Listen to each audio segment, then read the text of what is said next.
Ական 81, ական չինական։ Տոկը խփեց, չէ, շատ լավ եղավ, ինդիկատորը չինական է, դրա համար էլ իրա տեղը ուղեղդ լույս տվեց։ Չինական ապրանքների մասին սկզբում թերահավատ կարծիք ունեինք։ Made in China-ա, չէ, չեմ ուզում։ Չինաստանում էլ էր 90-ականներ, բայց նրանք շատ էին։ Հավաքվեցին, ապագայում աշխարհին տիրելու ռազմավարական բիզնես պլան կազմեցին ու գործի անցան։ Սովետից հետո խուճապի մատնված երկրների մատակարար դարձած Չինաստանը դռները բացեց ու տուրիստական վիզաներով առևտրականները գործի անցան։ Հայրս դեպի Չինաստան տուրիստների խումբ տանող առաջին խմբավարներից էր։ Տուրիստի ապրանքը Հայաստան հասցնելու պատասխանատվությունը խմբավարների վրա էր։ Ինքնաթիռ վարձել, վառելիք գտնել, թռիչքի հերթն առաջ գցել, կարճ ասած, բարդ ու պատասխանատու գործ էր։ Այն տարիներին ոչինչ հեշտությամբ չէր տրվում։ Ռիսկերը շատ ավելի մեծ էին, քան մի քանի քոին կորցնելն է։ Չինաստան գնացող ապրանք բերող վաճառողին տուրիստ էին ասում։ Սա ձեր իմացած զբոսաշրջիկը չէ։ Ուղղակի մարդիկ տուրիստական վիզայով էին գնում, առևտրական տուրիստ։ Հայաստանում առևտուրը զարգացավ, ապրանքաշրջանառությունը կայուն տնտեսական ուղղություն դարձավ։ Ներմուծված ապրանքը մի քանի ձեռք պտտվում հասնում էր սպառողին, իսկ նյարդայնացած սպառողը մնում էր նույն կարծիքին, որ չինականը որակ չունի։ Իհարկե լավն էլ կար, ուղղակի քիչ էին բերում։ Էժանի պահանջարկը զգալի մեծ էր։ Էս մեր ներքևի շենքի տուրիստի տունը մի հատ անգորայից սիրուն կոստյումչիկ եմ տեսել։ Մի օր տոնավաճառ դարձած նախկին կինոթատրոնի դահլիճում հողաթափերի մասնագիտացած բաժնի աշխատողին մոտեցա։ Բարև ձեզ,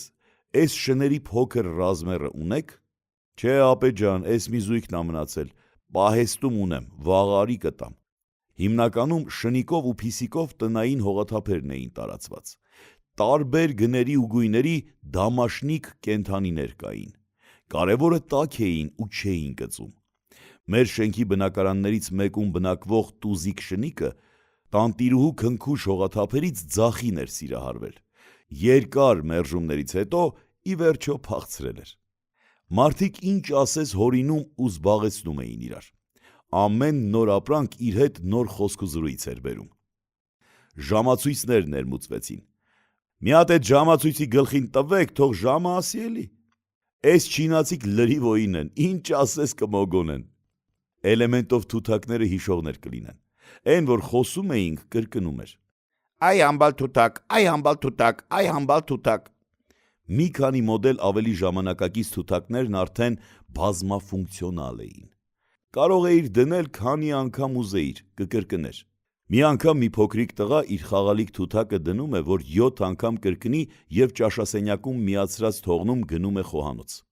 Հայրը բանից անտեղյակ, պատուհանից հարևանուհուն նկատում ու խաղալիք թութակի բերանը լեզու է դնում։ Հանկարծ կինը մտնում է սենյակ ու տեսնում է, որ խառնված ամուսինը թութակին ուզում է անջատել, իսկ թութակն անդադար կրկնում է.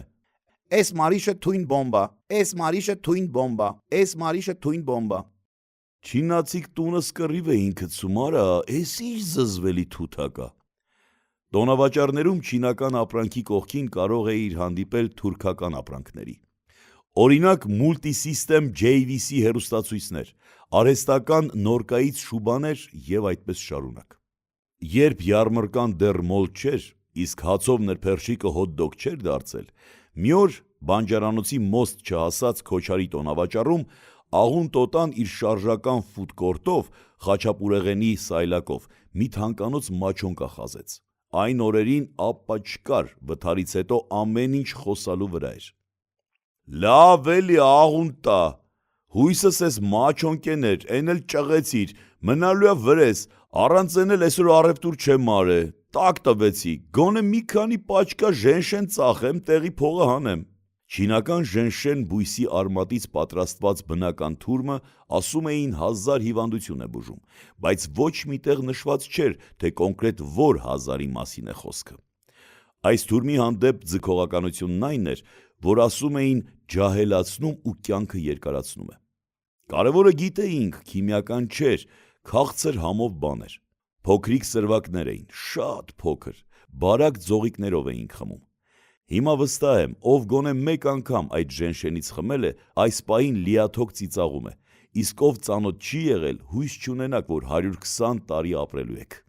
Ժենշենով թե առանց, թող տա Աստված երկար ապրենք, եւ այդ ապրած տարիների ընթացքում մեր կուտակած հիշողությունները չկորցնենք։